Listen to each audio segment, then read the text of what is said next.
All right, well, done with Kennedy Meadows. Spent a night, headed into Ridgecrest yesterday to get a pair of insoles for my shoes, which thankfully worked out pretty well. I got my bear canister. Seems to be a lot of bad cow poop water in these next little miles, so I'm trying to avoid that as much as possible.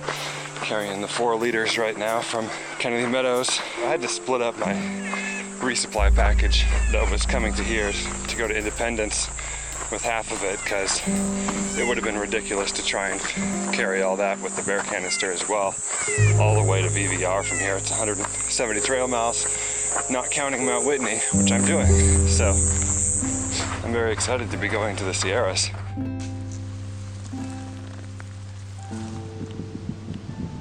How's it going? Now this I like the look of. Just went through a burn over some elevation, and now I see this flat meadow.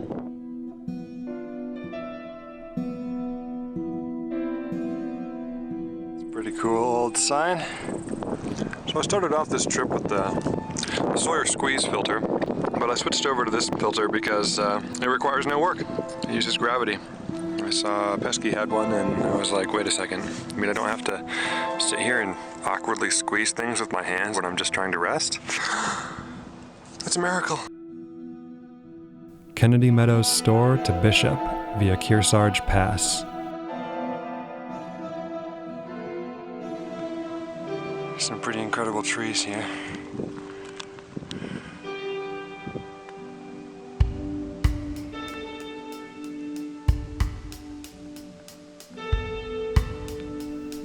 I was giddy to be so close to the second phase of the Pacific Crest Trail, the famous Sierra Nevada mountain range, so I hiked as fast as I could manage out of Kennedy Meadows. Today's a big day. I can see the Sierra, very beginning of them over there, and by the end of the day, I'll be there. Very exciting. I just had a nice sleep too. My new monster sleeping socks. Yesterday I actually got up to around 10,000 feet over here without having any clue about it. One of my favorite things is steady up near the end of the day, feeling like you're going towards a nice ridge to camp on. Of course, it's colder on ridges. Last night was no problem, but we'll see how it is when we get up in those places with snow.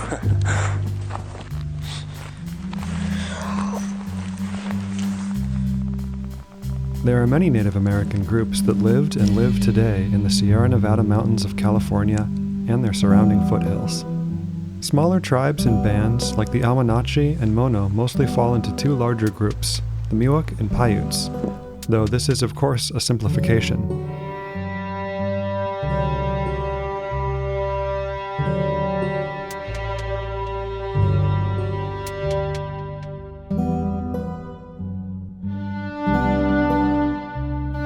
The PCT and John Muir both overlap old trade routes that Native Americans used for hundreds of years. Numu Paiute elders call their route Numu Poyo, or People's Trail.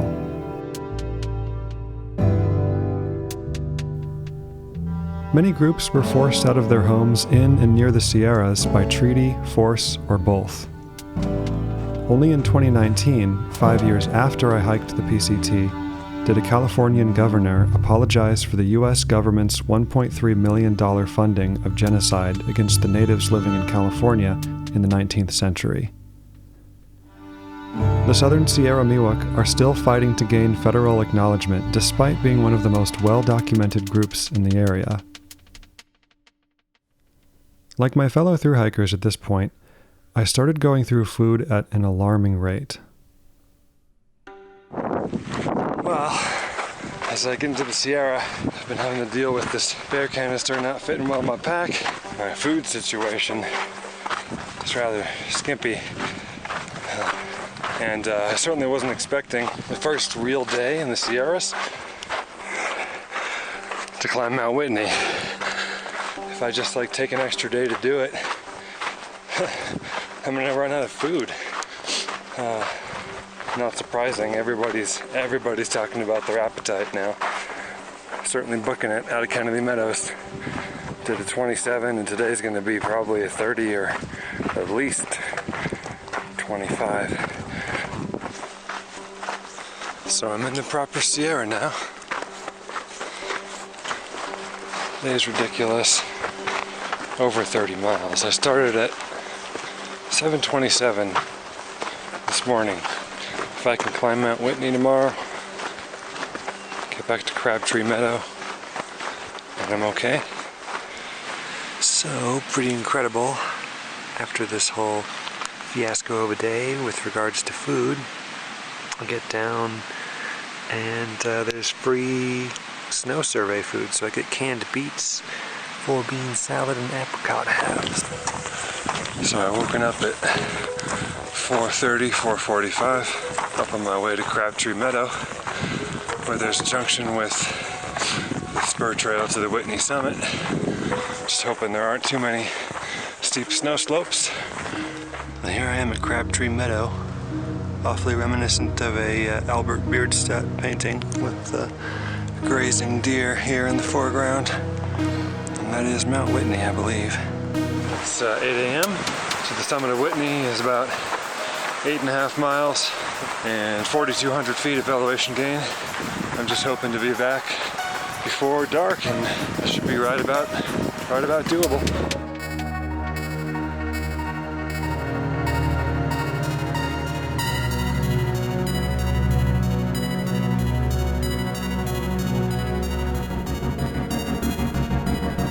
Starting my proper Whitney ascent. I think I've marmot-proofed most of my extra weight. Back at Guitar Lake. It's time to climb a mountain.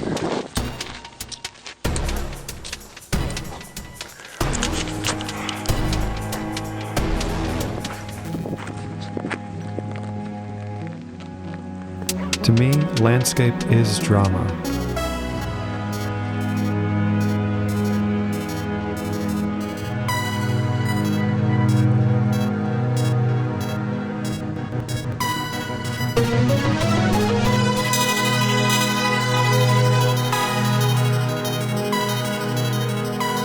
Here we are at the junction with the Whitney portal.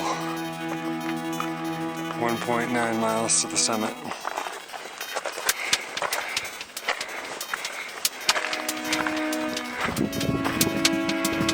Some pretty incredible switchbacks.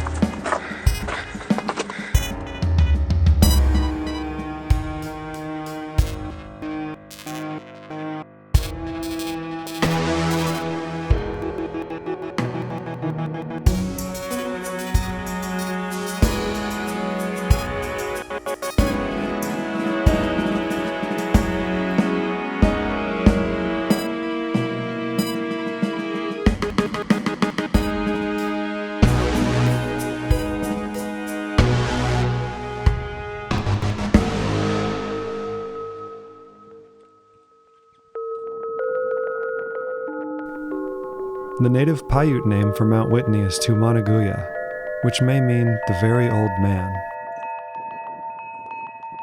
The entire Sierra Nevada mountain range, including Tumanguya, are made up of a granite batholith, a huge collection of magma intrusions that cooled underground and then were later lifted via faults because of an overall stretching of the surrounding area.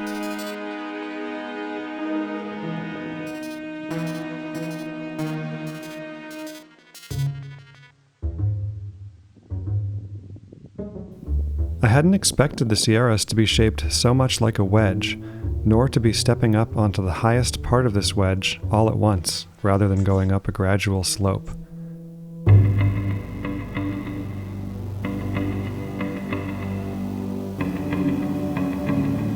The whole range is so much higher than the Cascades near where I grew up that large trees often only appear in deep valleys. The rugged upper reaches of this range are a vast open expanse of rock, sun, water, snow, and shadow.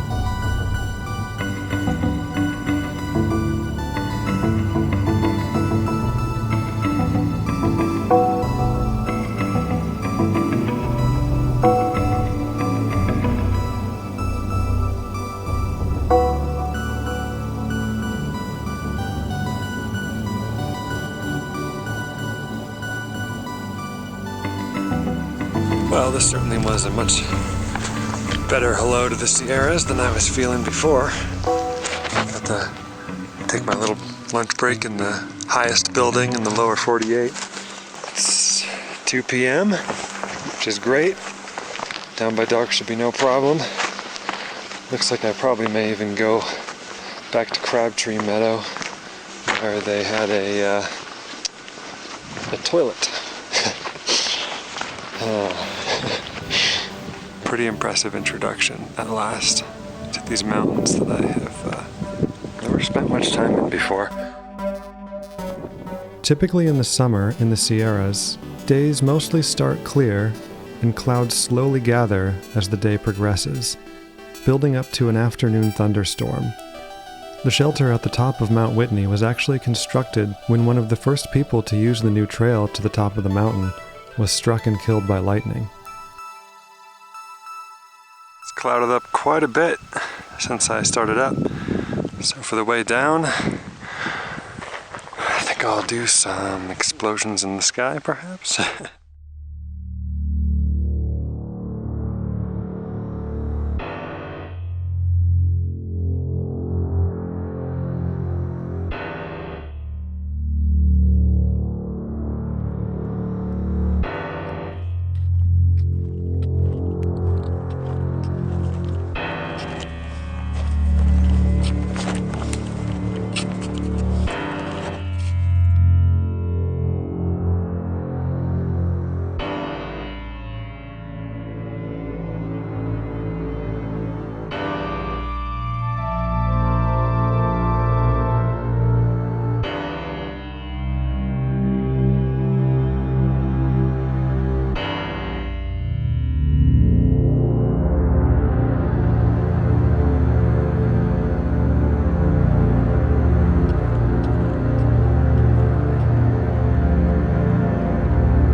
Back out of the thunderstorm.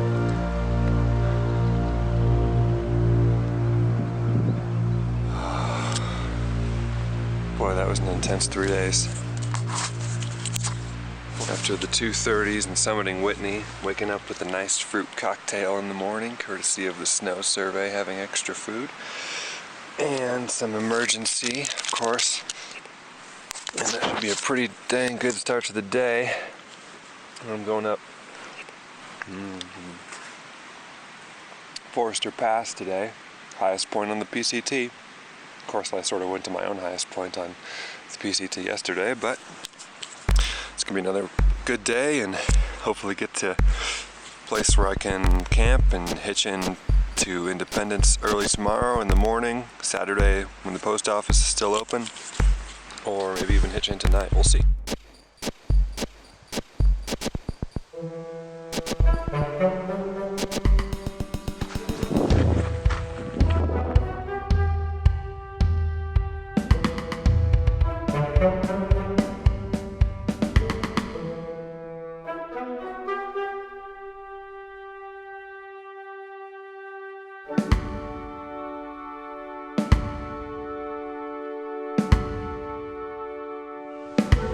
Trees here are incredible.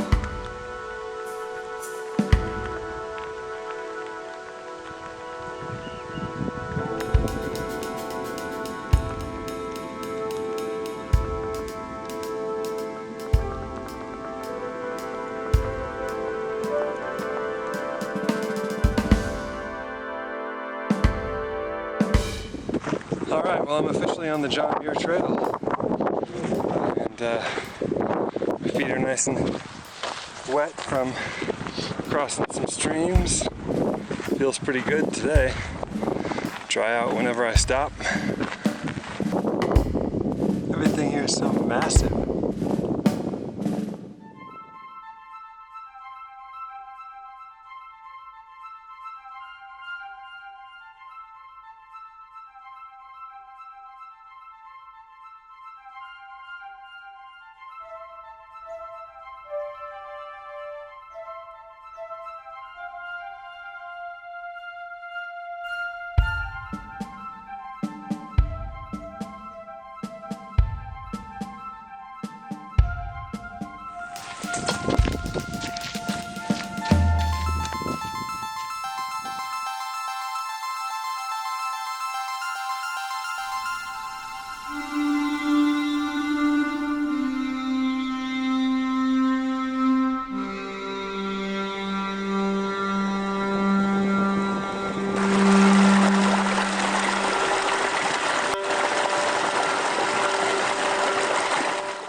Alright, this is pretty funny. I discovered I can use my tripod as the gravity filter stand for my water filter. Cha-ching! Well, it's not going up that way.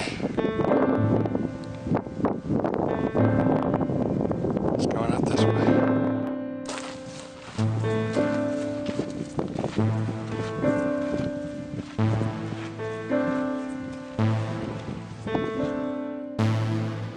Gosh, it's such an impressive trail.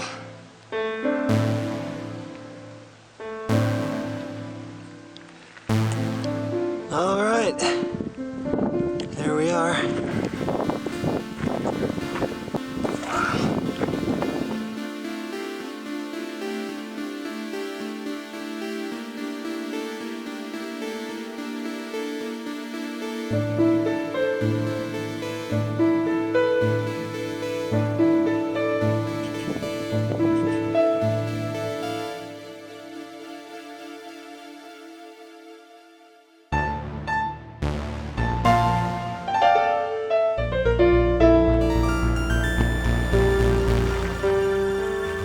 Getting down Forrester has proved not quite as easy as getting up. Not that getting up was easy. There's way more snow on this side of the mountain as one would expect, but didn't realize just quite how bad the conditions would be. Right now, this is probably actually a climber's trail, not the actual PCT, because the PCT goes over just horrendous post-holing.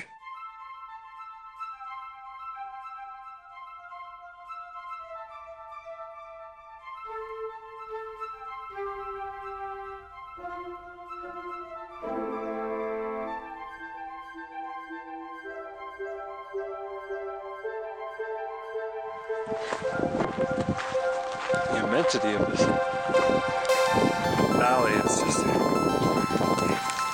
ridiculous.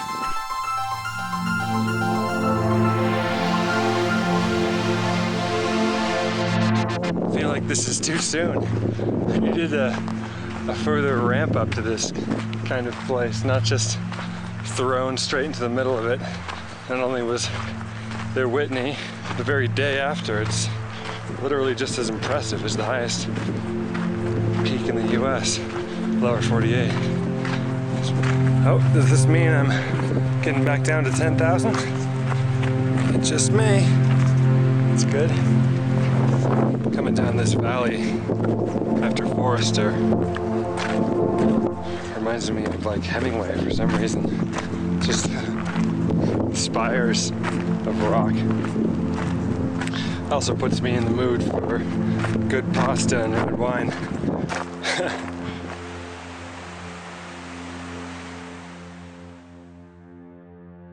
Oh god, my right big toenail might be coming off.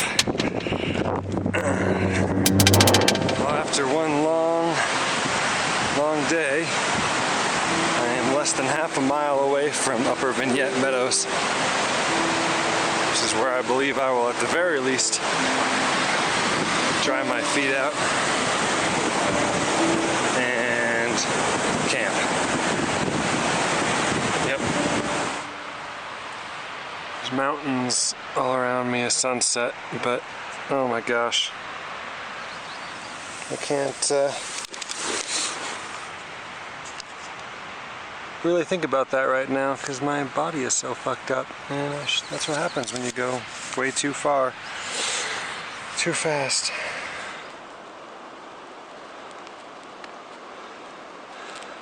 On this fine morning, I'm headed up towards Kearsarge Pass. Last night I had some pretty gross holes in the bottom of my calluses. It's pretty incredible though. It's over just 8 or 9 hours of sleep. They all started to close up. It's pretty cool. I guess that's why you don't walk all day on wet feet, especially going down a giant pass. Coming out of the valley of the novel here.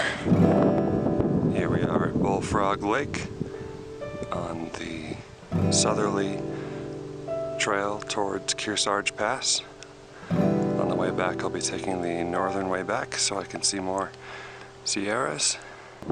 It's pretty cool. I'm down here in the valley and I can actually see way up on that ridge over there the switchback going up.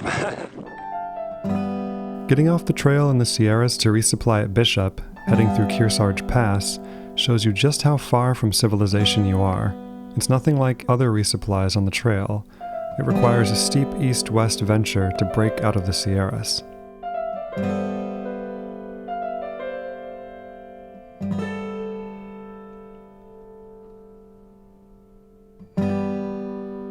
Alright, I see the parking lot. Kearsarge Pass. Shining, gleaming chariots that will carry me away after those 4 monstrous days. I'll try and reset my brain to not be in such a desert through hiking mode, to go into Sierras mode. Still trying to decide whether to go to Independence or Bishop. Independence actually does have everything I need, but it would kind of be really fun to go to Bishop and have a chance to see Pesky, $15 a night. So I'm wandering around in Bishop now.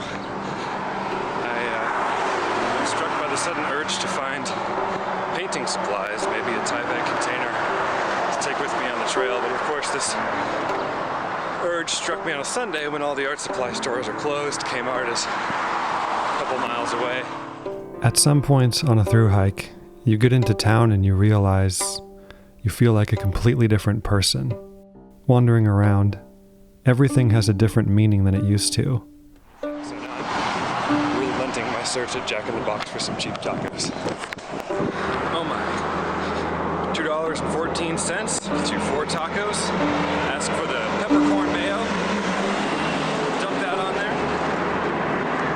I don't know, it's probably 1,000 calories for $2.14, and it's Sure as hell more interesting than a jar of peanut butter, which I also have. Your new waypoints are things like fast food restaurants, a clean park bench you can explode your pack on, and of course, wherever you might find a comfortable night's rest in a shower, or perhaps a sink shower.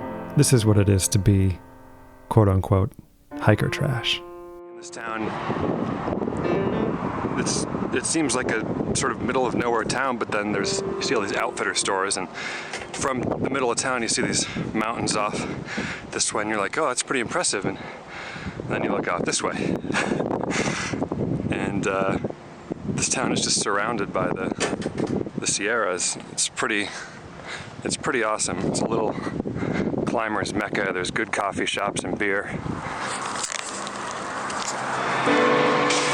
Just had the weirdest moment coming out of McDonald's after watching the Lego movie. A hummingbird flew down the street, maneuvering its way perfectly between me and the building and all the automobiles, flying into a little bush, walking past all the storefronts, and seeing people inside restaurants. I think taking a break from reality in something like a movie is just sometimes capable of letting you see everything again with fresh eyes.